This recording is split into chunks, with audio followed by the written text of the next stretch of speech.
Hi, and welcome to the show. Again, we thank God that you can view the show either in your living room, your bedroom, your kitchen, any other area in your home. I'm excited to bring you this presentation. I'm your host, Reverend Willie Williams Jr. Also, I was saying to you that this is D.A.P Ministries present. We have a whole lot of information to give you because we're thinking about the commemoration of Hurricane Katrina, not in a negative respect, but in the positive respect of not only loved ones that have passed on, but remembering them for what they did before Katrina, and even to the extent what they're doing right now. And so we're looking at maybe a reflection of the impact that they played with the rebuild. I always say to people, go down to the lower ninth ward, see the devastation, and you can also realize the restoration that the Lord is going to do. I say to people all the time, yes, they need more businesses, they need more people, population back in that area, and those blighted homes as well as that blighted property needs to dissipate. So it's going to take an effort. I always encourage visitors and friends and relatives to go down to the lower ninth ward, see, but then realize the possibility of what God can and will do. Again, we're excited about our co-host, the Reverend Darrell Smith, also known as radio personality D.K. Smith. 9:40 a.m. on your radio dial has a saying that goes like this. That's right, Pastor. From 3 p.m. to 7 p.m., I'll take you home in style with a smile. We also say that he has his finger on the pulse of what's taking place not only locally, nationally, but also global. He has a global effect, that he has friends as far away as Afghanistan, Russia. You ain't got no friends in Cuba yet, huh? You know what? That's a good point. No. Since we're open relationships. Yeah, that's true too. Now I understand this Cuba situation is a little different because it costs a week's pay just to get for the internet. You know. Are you serious? Oh, I'm serious. Yeah. So they're behind with when it comes to a lot of things. I don't think they want to talk to you for a week's pay. That's about the thing. But we do thank God for those who are viewing this, first of all, on Cox Cable, channel 96. 76. But also those who are watching it on YouTube. But we have subscribers, so they could subscribe to it just by going to search engine YouTube, D.A.P Ministries TV show, and they'll see these and other shows. Over 200 shows we have that's sort of say in the can. Now I was going to say something just fast. You mentioned about commemoration 10 year for Katrina. That's right. And I want to say two things right fast. First of all, happy belated birthday to your father. Right. He had a birthday. He made, can I say it? Yeah. Oh, he made 90. Yeah. I mean, looking good and everything. You'll be shocked. This is a shocking, somebody gave him a birthday card and said, happy 80th birthday. Oh, no, they didn't. They was 10 years behind. Yeah, I bet it made him feel good, huh? Well, he was happy. He was really happy because his brother and his sisters and nephews and nieces came down from all over. Had one of our relatives come all the way from California and everything like that. So yeah, it was a good experience for him. He was happy to see, and he just thanked God for making 90, and thanking God that all relatives and friends came and showed up for his birthday party. And I just want to say thank you for the invite, and it was a blessing. Now that's number one. Number two, we'll be seeing and then acknowledging the fact that President Barack Obama will be coming to the city of New Orleans on this week or next week, August the 27th. Don't have the itinerary, but he's scheduled to come for the 10-year commemoration of Hurricane Katrina. You plan to see the president? Yeah, if I could, I would, but I'm not saying for sure. But there are other events that's going on. There's a luncheon that I will be attending that's going to be that same Thursday. There's the Katrina Rise, brought to you by the Urban League of Greater New Orleans. They're having that. And so there are a lot of programs, activities that's going on. But I do want to share a couple of announcements right fast. Yeah, do that. Let me share that this week coming up that the Union Baptist College and Theological Seminary, well, it's that time of year again for the fall registration.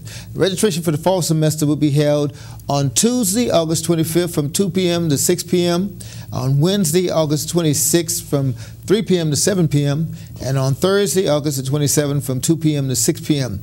And both days and night sessions, as night class will be taking place. All classes will begin on September 16th, 8 a.m. day division, and 6 p.m. for night students. And registration will be taking place at the E.J. Thompson Multipurpose Center, 626 South Galvez Street. Reverend Robert Turner, President, Reverend Dr. Kenny McDowell, Academic Dean. And so again, that's for the fall semester registration for the Union Baptist College and Theological Seminary. Now in that same week, which is this week coming up, I'll share that there's a revival that's going to be happening at the Little Zion Baptist Church in Gretna. Reverend Damon J. Brown is the pastor teacher. And the revival theme is Revive, Renew, Reborn. And it's going to be starting Tuesday, August 25th, with Reverend Larry Davis from the Shiloh Baptist Church of Gretna. Wednesday, August 26th, Reverend Keith P. Stuman, Evening Star Baptist Church of Harvey, Louisiana. And Thursday, August 27th, is Reverend Albert C. Mickle of the Macedonia Baptist Church in Marrero. And all taking place again at Little Zion Baptist Church. That's at 433 Avondale Garden Road in Avondale. And they're reaching out and reviewing and renewing lives. So we want to share that for everyone. And we have announcements on the other side. But okay, no problem. You normally say it's a West Bank thing. Well, I said that last week. Yeah. But the revival's on the West Bank. The revival's on the West Bank, yeah. So it's an Avondale, Gretna, Harvey thing. But East Bank is a welcome? Oh, yeah. Oh, yeah. Right. Got to make mention of that. But you know what? I was just thinking when we were talking about the commemorations and the activities that they have going on.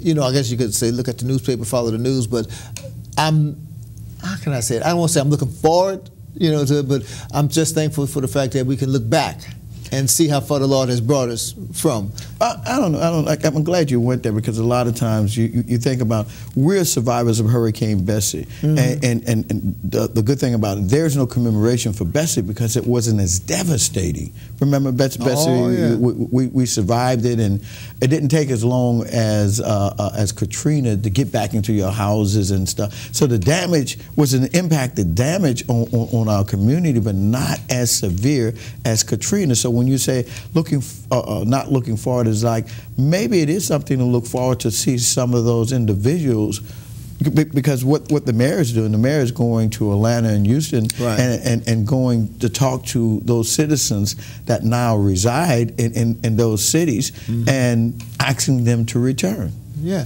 Call them transplants. You know, I mean, the storm, I won't say the storm blew them there, but they more or less traveled there, you know, and some of them... Well, evacuation, you evacuated, and you were fortunate, again, we give you applause, and that you stayed and gave us recovery information about what was taking place. It really helped people, because you were on the radio, and I think it became talk radio, where not really music, but just information. And look, that goes a long way, because when you're coming back to the city, if they're letting you back into the city, you're coming back, you need to know where to go to get some kind of assistance, whether it's financial assistance, whether it's building material, whether it's just basic material just to clean up. You need to know that, and you did that for us. And so a lot of times, people don't recognize that the first, you know, the first responders, they were there feeding people. They were there giving people information. And then, you know, I think the last step was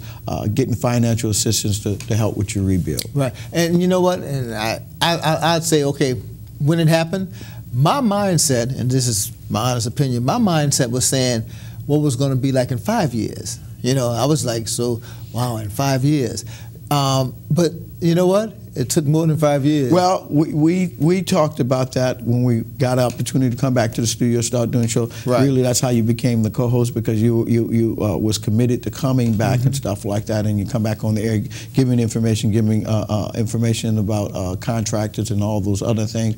And one thing that you highlighted was the importance of having a mindset, because if you recall, you remember when the volunteers came to your house, before they came to your house, I think you were, I don't want to say stuck in the rut, but your mind was not really in moving forward. Right. You know, doing all the other stuff, but you were not ready to go forward until volunteers came and helped you and move you forward. Call it denial. That's what I'm saying. Well, I mean, everybody, they don't want to admit it, but it's known as post-traumatic stress disorder. You don't have to just go to war to have that. That was a devastating event. That was a hurricane of a magnitude that this state, I mean, of course, and this country have never seen before. We can talk about it and say each area was afflicted with different problems, but to the magnitude of a Category 5 hurricane, we never seen anything that devastating. And the best part, and I'm saying the best part, again, I'm being very sensitive to what I say, but one of the positive things that came out was the fact that even though it hit the city of New Orleans, the city of New Orleans shined out because of the resilience of the people. I like that word you use, resiliency, because I think you probably can tell a story about your friend Carrie who made it while his house was floating down the water. Yeah. He was in the attic, and he said he saw trees floating by, but it wasn't the trees that was floating by. His house was floating by. His house was floating by. Yeah. And I remember he told me his brother, Reverend Dudley Watson, he was living in Gentilly, and he couldn't swim. And so what he did was he found himself on Gentilly Road or somewhere in Gentilly, climbing trees, like going from one tree to another, staying on a limb of a tree because he couldn't swim, you know. And he survived by staying in the tree. Till somebody came and rescued him. Until that time came and everything, you know. And so that's what I'm saying, that the commemoration is, I guess, survival, because, you know, different from you, you stayed here. I was fortunate to evacuate, and then different evacuation points, like we talked about Atlanta, Houston, and really we were fortunate to evacuate right to Baton Rouge. Right, yeah. And so that wasn't too far away. But you had, you know, for most people that had somewhere to go, they went there, whether it was a relative's house or something of that sort, or just to another shelter. And so that story's in itself. The story should be told about your survival, how you made it through Katrina, and then the aftermath of Katrina. The story's ongoing, because like you say, 5 years, we were going to meetings, and they already told us it was going to take 10 years for the city to come back. And the realization was they're pretty much accurate, but the city is not 100% back yet. You know what, I want to emphasize this, since we're talking about this and we know that we're in hurricane season right now, I emphasize that if you have not registered with the city, you could call 311, that's the city's city line, and you could register with the city just in case you need help for evacuation, just in case you need information about evacuation. It'll be already set up. Just call 311, register with the city, so when that time comes for you to leave, they will have your name on file, they will have your name in the system, so when it comes time, they'll say, okay, gotcha, covered. Because if you do it at the last minute, you may get bumped. Yeah. And the other problem is you need to keep an accurate record of where you're located at, and you know, because if anything should happen, they need to know the total numbers of people, you know. That way they don't have to come looking for you for the wrong reason. They can be looking for you for the right reason. I know we're going to break, but remember, no Superdome shelter no more. No, nothing local. You have to get out of the city. If it's mandatory evacuation, you must leave the city. Again, we're going to go to break. We're going to come back and talk about the commemorations that are taking place in the city to commemorate the event or the survivors or the first responders. All those activities, we're going to talk about them on the second half of the show. Just stay tuned. We'll be back.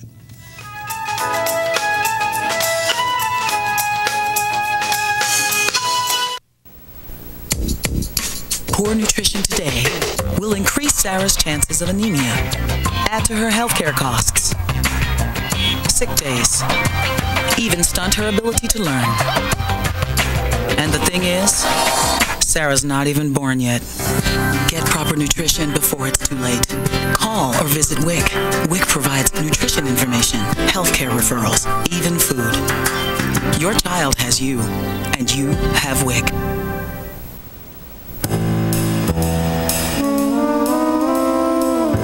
Mrs. Johnson, good to see you again. This is Mike. You can trust him.